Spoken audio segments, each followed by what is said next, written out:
नमस्कार, आप देख रहे हैं समाचार नेशनल और मैं प्रस्तुत कर रहा हूं एक विशेष रिपोर्ट जो दक्षिण एशिया की रणनीतिक दिशा तय कर सकती है।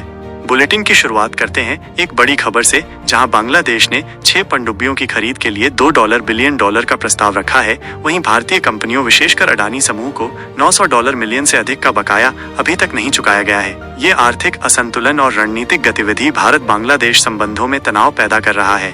पहली बड़ी खबर, बांग्लादेश की पनडुब्बी खरीद योजना। बांग्लादेश दक्षिण कोरिया से 6 अत्याधुनिक पनडुब्बियों की खरीद का प्रस्ताव कर रहा है, जिसकी लागत लगभग $2 बिलियन अमेरिकी डॉलर है। इन पनडुब्बियों में जर्मन तकनीक का उपयोग होगा, जो उन्हें उच्च स्तरीय निगरानी और आक्रमण क्षमता प्रदान करेगी। इस कदम का मुख्य उद्देश्य बांग्लादेश की नौसेना क्षमता को बढ़ाना और हिंद महासागर क्षेत्र में अपनी समुद्री सुरक्षा को मजबूत करना है।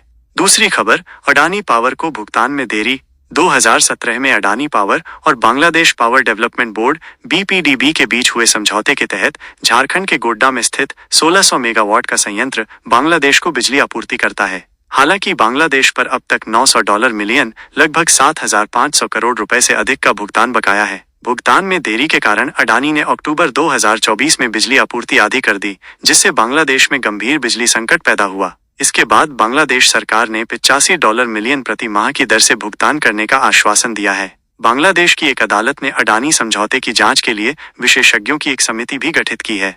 तीसरी खबर, रणनीति या राजनीति। एक ओर बांग्लादेश महंगी सैन्य खरीद कर रहा है और दूसरी ओर वो अपने कर्जदारों को भुगतान में चूक कर रहा है। यह विरोधाभास भारत में चिंता का विषय बन गया है। क्या यह रणनीतिक दबाव बनाने का प्रयास है? बांग्लादेश की मौजूदा 2 पनडुब्बियां चीन से खरीदी गई थीं और अब वो कोरिया जर्मन तकनीक की ओर झुक रहा है। यह स्पष्ट रूप से भू राजनीतिक संतुलन बदलने का संकेत है, जहां भारत और अमेरिका की जगह बांग्लादेश अन्य वैश्विक शक्तियों के साथ गठजोड़ की दिशा में बढ़ रहा है। चौथी खबर, भारत बांग्लादेश द्विपक्षीय संबंधों पर असर।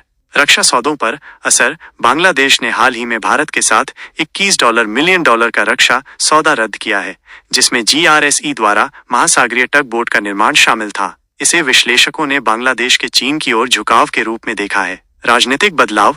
बांग्लादेश में शेख हसीना सरकार के पतन के बाद बनी अंतरिम सरकार नेतृत्व मोहम्मद यूनुस ने पुराने बिजली समझौतों की समीक्षा के आदेश दिए हैं, जिससे भारत बांग्लादेश ऊर्जा संबंधों में अनिश्चितता पैदा हो गई है। विश्लेषण, क्या यह शक्ति प्रदर्शन है या रणनीतिक संदेश? पनडुब्बियों की खरीद बांग्लादेश की सैन्य ताकत बढ़ाने का संकेत है, लेकिन ये केवल सुरक्षा नहीं बल्कि एक कूटनीतिक बयान भी हो सकता है, विशेषकर तब जब भुगतान विवाद और राजनीतिक समीकरण दोनों भारत के लिए चुनौती बनते जा रहे हैं। भारत के लिए संदेश स्पष्ट है। बांग्लादेश अब पारंपरिक साझेदारियों से आगे बढ़कर अपनी स्वतंत्र रणनीति बना रहा है, जिसमें चीन, कोरिया और जर्मनी जैसे देशों की भूमिका बढ़ती दिख रही है। निष्कर्ष, बांग्लादेश की पनडुब्बी डील और अडानी भुगतान विवाद ने दक्षिण एशिया की राजनीति में एक नया मोड़ जोड़ दिया है। ये न केवल सैन्य या आर्थिक बल्कि रणनीतिक दबाव और सत्ता संतुलन का खेल है। भारत के लिए यह एक चेतावनी है कि सिर्फ कूटनीति नहीं, रणनीति को भी समय रहते पुनर्परिभाषित करना जरूरी है। तो ये थी आज की विशेष रिपोर्ट, एक ऐसी कहानी जो सिर्फ आंकड़ों की नहीं बल्कि रणनीतिक सोच, कूटनीति और शक्ति संतुलन की भी है।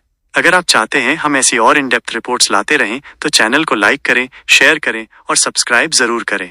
अपनी राय नीचे कमेंट बॉक्स में लिखें। क्या आपको लगता है कि बांग्लादेश भारत पर दबाव बना रहा है या ये सब केवल सुरक्षा की रणनीति है?